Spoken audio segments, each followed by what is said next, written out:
Hello everyone. In this tutorial I will show you the easiest way to get Facebook Messenger on Windows 11 as a dedicated desktop app. So let's get started. Go to your browser and in search type Messenger download for PC and hit enter. The first link, download Messenger for PC or Mac. Click on this link and click on download for Windows. The Messenger app is downloading. Download finished.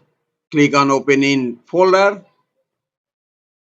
Right click on Messenger app and click on run as administrator. Click on yes. The Messenger is installing.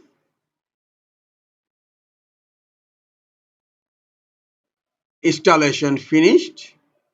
And you will find a Messenger desktop shortcut icon.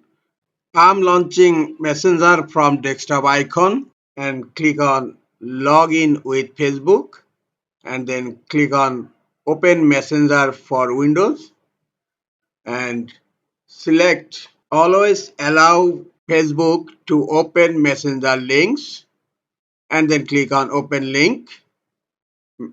Welcome to Messenger. The Messenger is loading. This is the easiest way to download and install Facebook Messenger on Windows 11 computers.